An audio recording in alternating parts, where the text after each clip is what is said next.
All right, welcome to the deep dive. We're all about taking those sources you're curious about and, really getting into the nitty-gritty, giving you the insights without overwhelming you with too much info. Today, you've brought us a research article that really got us thinking. It's from the London Review of Education. And our mission, should we choose to accept it, is to dive deep and understand a new approach to teaching science. It's called justice-centered science pedagogy, along with a specific tool they use called socioscientific modeling. Yeah, this is exciting stuff. It's not just about tweaking the existing science curriculum a little bit.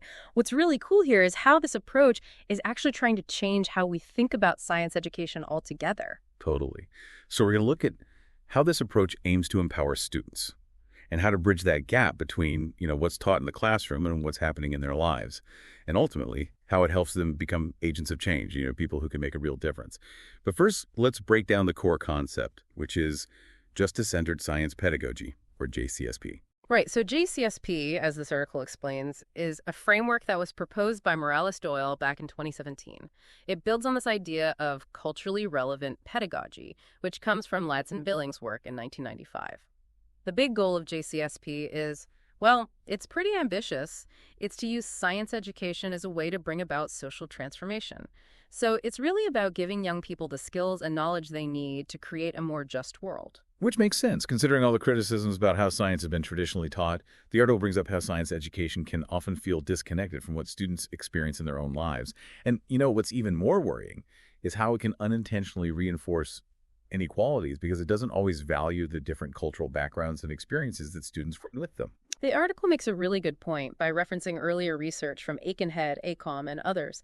They pointed out how traditional science often operates within a very specific cultural perspective. So if a student's background doesn't fit into that dominant view, they might feel left out or like their own understanding of the world isn't valid in a science classroom. Exactly. And that's where this idea of culturally relevant pedagogy by Ladson-Billings comes in. It's the foundation JCSP is built on. And as the article explains, it has three main principles. The first one is academic success. But it's not just about grades and test scores. It's more about having high expectations for all students, no matter their background. And crucially, it's about recognizing and valuing the skills and knowledge they already have. JCSP shows students how mastering science can actually equip them to tackle those injustices they see around them. That's so important. It's instead of science being this abstract thing, it becomes a tool for empowerment. JCSP uses these relevant real-world issues to really get students engaged in learning. I mean, when students see how science connects to problems they actually care about, they're way more likely to be invested, right? And that leads to academic success. For sure. And the second principle is cultural competence. So this is about respecting and integrating students' cultural values and beliefs into what's being taught. And it's especially important to focus on issues that directly affect their communities. Yeah, and there's been some great research on this, like the work by Underwood and Mensah. They emphasize how important it is for students to see their own cultures and traditions reflected in what they're learning, especially when it comes to issues that impact their lives. It not only validates their identity, but it makes the learning experience richer for everyone. Absolutely. And the third principle is critical consciousness.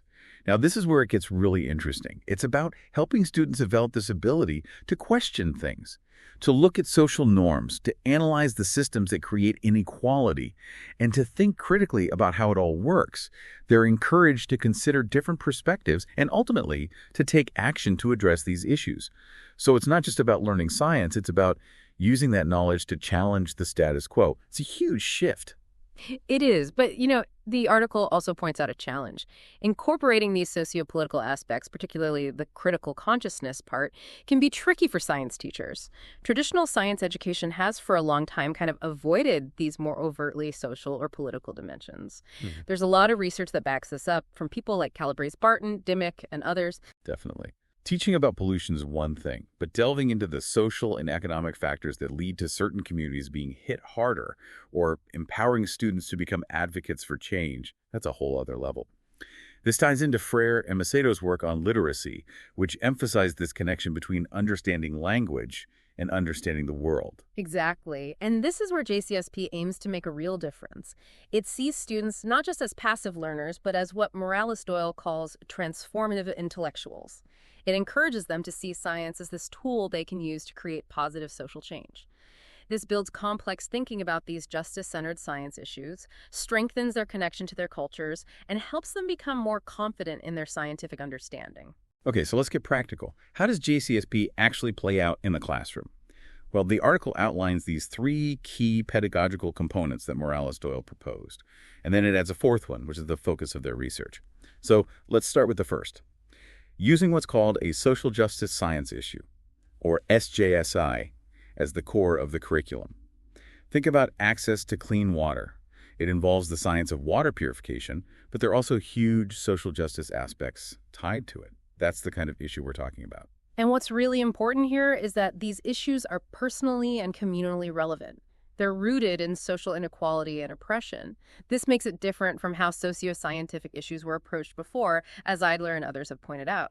It's not just about any controversial science topic. It's specifically about issues where injustice is at the heart of the matter. Right. So by bringing these real-world issues into the classroom, JCSP breaks down the walls between students' lives and the science they're learning. It also naturally encourages interdisciplinary learning, connecting science with technology, engineering, the arts, and math, the whole STEAM approach. The second component is maintaining equitable academic expectations. And this is crucial. It's about believing that all students are capable of deeply understanding these complex SJSIs, regardless of what standardized tests might say. Exactly. Brown, Laughter, and other researchers have done some great work highlighting this. It's about recognizing that students' engagement with these issues and how they use science to understand them is evidence of their understanding. It's not just about ticking boxes on a test. And the third component is about positioning students as producers of knowledge and culture. This means we need to recognize and value their histories, their community knowledge, and their family traditions as valuable contributions to what's being learned. This idea draws on the concept of funds of knowledge, which is described by Mall and Greenberg. These are those historically accumulated and culturally relevant skills and knowledge that families and communities use for their well-being. Basu, Ladson-Billings, and other researchers have shown that when teachers tap into these funds of knowledge, it validates students' identities and makes learning more relevant to them, which can really spark their interest in science. It's like, instead of treating students as empty vessels, we acknowledge that they come to the classroom with a wealth of experiences and insights. But of course, the article recognizes that it's not always easy for educators to teach in a way that truly aligns with students' cultures, as Rodriguez has pointed out. And McGee's research has highlighted the feeling of isolation that some students from diverse backgrounds can experience in STEM fields. Right. And this leads us to the 4th pedagogical component, which the authors specifically added to the JCSP framework. It's about giving students the tools they need to make sense of how scientific and social factors interact within these SJSIs. This is where socioscientific modeling comes in. Okay, so let's dive into that. Socioscientific modeling. Can you explain what these models are and how they actually help students understand these complex issues? Sure. So a socioscientific model is basically a way to visually represent how social and scientific factors influence a socioscientific issue, and they're interdisciplinary. To really understand these issues, you need knowledge that goes beyond just science. As Sadler has said, you have to consider factors that aren't traditionally seen as scientific. I see. The article focuses on what they call socioscientific system models, or just system models. Can you give us a visual of what these look like and how they're different from, say, concept maps or purely scientific models? Okay, so imagine concept maps are like spider webs of ideas. A system model is more like a flowchart, specifically designed to show cause and effect relationships. Think of it like this. You have labeled circles that represent different parts of a system, right? Then arrows connect those circles to show how one thing causes another to happen. The article uses figure 2, which shows the health of a river ecosystem as an example. So you might have a circle for, let's say, industrial waste, and an arrow connecting it to fish populations, which shows a direct causal link. So it's not just showing a connection, it's about mapping out that cause and effect relationship. Yeah. And a concept map would just show that, deforestation is related to soil erosion, but wouldn't necessarily show the step-by-step process of how one causes the other. Right, exactly. And the socioscientific part comes in because while a purely scientific model of a river ecosystem might just focus on things like the food web or nutrient cycles, a socioscientific model would also include things like local economic policies that might encourage logging, which leads to more deforestation, which then affects the water quality, and ultimately the fish. It brings in those social dimensions that traditional science models often miss. So you can incorporate all kinds of knowledge into these models: economics, politics, history, personal experiences, even community knowledge. It creates a more complete picture of these SJSIs. Right, and it really aligns with the goal of JCSP to understand these issues in a holistic way, as Morales-Doyle emphasized. The article then uses the COVID-19 pandemic as a really compelling example of a social justice science issue that's perfect for socioscientific modeling. It really highlighted all these inequalities. Access to healthcare was different depending on wealth, and things like housing density played a huge role in who was most at risk. And then decisions about vaccines and masks, those weren't just individual choices. They had massive consequences for entire communities. Absolutely. Plus, think about the sheer complexity of the pandemic. New scientific information was coming out constantly, and then you had all these economic and political considerations. It really shows why you need to look at things from multiple perspectives, that STEAM approach, to understand these challenges and to find solutions. Key and their colleagues pointed out how useful socioscientific system models can be for making sense of these kinds of complex situations. For sure. The article also mentions a study that was done to see how this works in practice. Yeah, it was a small study that they did back in the summer of 2022 with 6 participants, both undergraduate and high school students from different backgrounds. They wanted to see how students use these models to think about viral pandemics, and what was interesting was how their findings actually linked back to the ideas of justice-centered science pedagogy. That's fascinating. What did the students actually do in this study? Well, they worked in pairs to create these system models, and the prompt was pretty open-ended. It was, how has COVID-19 impacted your life? But before jumping into COVID-19, the researchers first gave them some guidance using a model about water quality in a river, just to familiarize them with how system modeling works. Then they let the students create their own models about COVID-19. The researchers recorded the students' discussions while they were making the models and then did individual interviews afterwards. I'm curious, what were the main findings? What did they learn about how students use these models? They found 3 key things. First, the models that the students created showed a really deep understanding of social justice science issues. For instance, 2 undergraduate students, Francesca and Faith, made this model showing how education, unemployment, working from home, financial stability, and mental health were all intertwined during the pandemic. That's really impressive. And the article even quotes Francesca, who said that seeing it all visually helped her make connections she hadn't realized before, and how drawing on their shared experiences, their funds of knowledge, was so important in building the model. Exactly.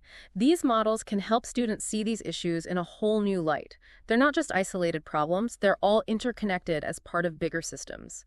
Like the work of Bechtel and Abrahamson suggests, this kind of modeling helps students break down those complex systems and figure out the underlying causes of things. The second finding was that students developed understandings that were personally meaningful to them. It really highlights the importance of valuing their own lived experiences in the learning process. Right. One student, Sadie, talked about how she and her partner, Sam, used their own experiences with online learning, both the challenges and the unexpected positives of using technology to connect with people.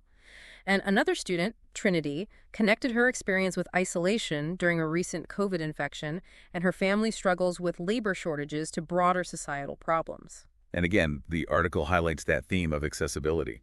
Francesca said the model was, quote, easier to read than scientific language. It shows how these models can create a more equitable learning environment where students can connect scientific knowledge to their own lives.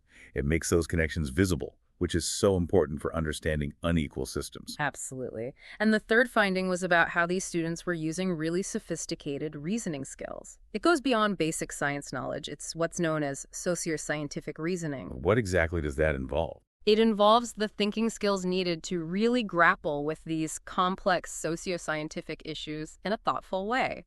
Researchers like Sadler have described it as including things like considering different viewpoints and recognizing what you don't know, skills that aren't always explicitly taught in science classes. I see. The article gives this great example of Trinity and her partner, Taylor. They had slightly different ideas about what the labor shortage meant. One was focused on people quarantining, and the other was focused on just a general lack of available workers. So they had to really talk through those different viewpoints and expand their model to include both. That's interesting. And Faith, another student, had this observation about the supply chain shortages for PPE during the pandemic. She understood how it was impacting society, even though she didn't know why those shortages were happening. That shows how she was identifying a gap in her knowledge. The article argues that developing these socio-scientific reasoning skills is crucial for students to be able to analyze complex issues, understand root causes, think about the consequences, and come up with informed strategies for taking action. So when you put it all together, the article makes a strong case for why socioscientific system models are a really justice-oriented science practice. Can you recap the main arguments? Sure. Firstly, these models allow students to develop a much deeper understanding of complex SJSIs because they intentionally bring in information and evidence from a bunch of different fields, things like civics, sociology, and economics. And this is different from typical science models, which usually only deal with strictly scientific evidence. The article points out that different fields have different ways of judging evidence, and these models can handle that. Makes sense. Secondly, they help students develop understandings that are relevant to their own lives and their goals. And this addresses that concern that some people have had, which is that sometimes traditional modeling can feel irrelevant to students. System modeling allows students to connect abstract science ideas to their own experiences, and there's research showing that students are way more interested in learning about things that have real-world applications. Right, it's like making it tangible for them. Exactly. And lastly, the article argues that this approach benefits academic learning. It helps students understand and critically evaluate scientific knowledge in a way that empowers them to participate in their education and in society. There's research that suggests that academic achievement and a commitment to social change can go hand in hand. And system modeling supports those socioscientific reasoning skills, which can then lead to academic success. Plus, the article reminds us that all of this aligns with the emphasis on academic competence and using relevant issues to motivate students. And it fits in with current science education standards like developing and using models and understanding systems and cause and effect. The article does mention that this was just a small study, but it opens up some really exciting possibilities. Looking ahead, what are some of the key things to keep in mind? Well, one important thing is to really focus on creating learning experiences that are affirming and meaningful for all students. The article expresses concern about how traditional modeling can sometimes be dominated by a Western scientific perspective. So, encouraging students to build on their own funds of knowledge is crucial. It's about making sure their existing knowledge and worldview are valued in the science classroom, making modeling more inclusive. Yeah, it makes sense. And the article emphasizes that these system models focus specifically on cause and effect relationships, which is so important for understanding these complex issues. But they also point out that this is just one tool in the toolbox. It needs to be used alongside other approaches like having open discussions about equity and power dynamics. Ultimately, the goal is to broaden how the science education community thinks about what modeling is and what it can achieve for justice-centered and STEAM education. So to wrap up our deep dive into this article, I think the biggest takeaway is that socioscientific modeling offers a really promising way to make science education more just, more relevant, and ultimately more engaging for all students. By connecting scientific ideas with real-world social justice issues and truly valuing the diverse knowledge and experiences that students bring, it can be a really powerful tool for change. And this brings up an important question for you, our listener. Think about the implications of these ideas, not just for science education, but for how we understand and tackle complex societal challenges in general. How might incorporating diverse perspectives and lived experiences into how we understand the world lead to more effective and equitable solutions? Food for thought, right? We also encourage you to think about your own experiences learning about complex topics. Did you always feel like your own perspectives and knowledge were valued? And if you're interested in diving deeper into this, check out Justice-Centered Science Pedagogy and Socioscientific Issues. Thanks for joining us on the Deep Dive.